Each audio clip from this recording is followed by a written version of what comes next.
Hello, Year 10. I hope you're all doing really well and welcome to your last remote learning lesson. All right, today we're going to focus on a catch up and revision. And today's aims are to ensure you are up to date with the poetry content and to revise the poetry content. As this is our last remote learning lesson before you come back into school, I wanted to give you the opportunity to look back on the work that you've completed already. There are a total of 3 options available for what you do for English today. Only move on to the next option if you have finished the previous option, and what that means will make more sense as I go through the options.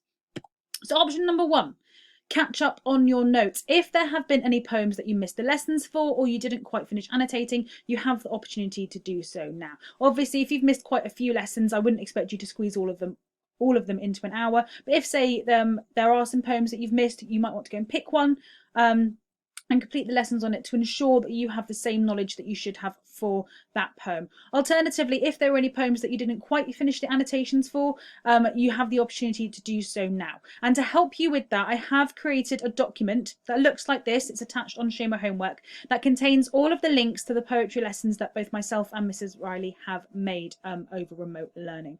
So once you've identified a poem that you need to finish the notes for, or a poem you want to go and visit, please go to this document and click on the links for the poem that you need to revisit. All right, all 10 poems that we've looked at so far are listed on here.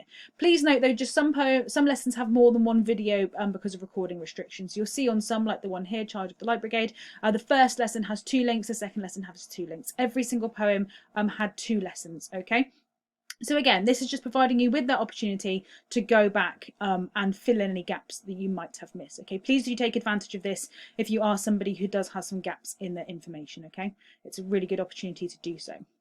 If you're somebody who already has full annotations for all of the poems and you haven't missed any of the poem lessons, then this is what I would like you to do. I would like you to create some self-quizzing questions. Throughout all of my lessons, I have recommended creating some self-quizzing questions as you go so that you slowly build up a bank of revision notes. However, I am aware that some of you may not have had the time to do so. Therefore, for today's work, I would like you to pick the 3 poems you feel less confident of and create 10 quiz questions for each. I have created some recommended template questions and attached them on Show My Homework that you can use to structure your self-quizzing questions. So if you're doing this option, pick the 3 poems you feel less confident in and create self-quizzing questions for them. And like I said, I have attached a document on Show My Homework that looks like this, okay? And what I've done on there is I've created 10 questions or a 10 question template that you could use to apply to your questions for each of the poems. All right, they are generic. For some of them you will need to edit them and slightly create your own. But for example, I would recommend that you have a question that asks who wrote the poem, what is the poem about, why did the poet choose to write the poem, is the poem written in a particular form, if yes, why is it significant, 2 questions on structure, 3 questions on language, and then finally 1 question on themes in the poem. All right, I would recommend using this structure because then it just allows you to create questions that really encompass the poem as a whole. All right, so again, 3 poems that you feel less confident on. Use this template to help you structure those questions, okay? So that you have that information there ready to help you. That's option 2. That's if you've already got all of your annotations completed, but you haven't been creating the self-quizzing questions as we go. Option number 3 is revision. Okay, so this is if you've already annotated all of your poems and if you've already been creating self-quizzing questions as we've gone through poetry throughout remote learning, this is the task for you. So if you're fully caught up on all your annotations and already have a stash of self-quizzing questions made, then you have the opportunity to revise the knowledge covered so far. On Show My Homework, I have attached a revision activity that requires you to make notes on the form, structure and language of the poems you've looked at so far. Can you fill in the boxes for all the poems we've looked at?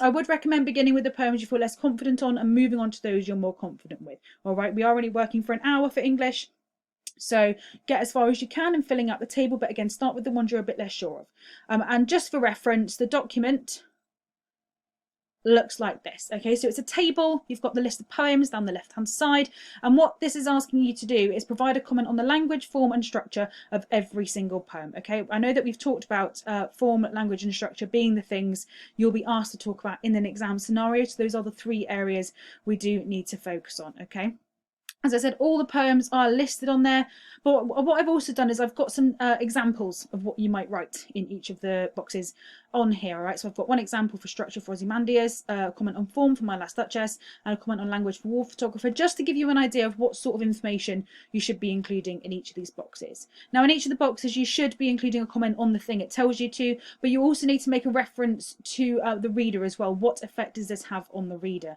For example, if you look at this comment over here, the first and last lines refer to distant and vast landscapes with images of huge spaces either side of the section on Ozymandias' greatness. This draws the reader's attention to the king's insignificance at the beginning and end of the poem. All right, so we've got this comment here on the reader. Okay, so a comment on the thing it tells you to, as well as a comment on the reader. Again, you don't have to do every single poem. You are only working for an hour, but again, start with the ones you feel less confident on, and refer to the examples if you want an idea of how you should structure what you write. You can either open this Word document and type in it and then upload it. You can print it and write in it, or if needs be, you can draw your own. Okay, draw your own table and complete the same task. But again, this task was for those who have completed all of their annotations and those who have already been making self-quizzing questions as they go. Okay, let's go back to the PowerPoint now. So yeah, so that's it from me in this video. As I've said, pick one of the options that I have discussed, okay, but only move on to the next option if you have done the option before it, okay? So if you've got gaps in your knowledge and your annotations, do that. If you don't have any gaps or anything and you're fully set up on your annotations, then move on to the self-quizzing task. If you have been making self-quizzing questions as you've gone, then move on to do the revision task. All documents and whatnot are attached on Show My Homework, so you'll be able to find everything you need there. Any questions, get in touch with your teacher. Otherwise, that is it from us, and we'll see you tomorrow. Take care.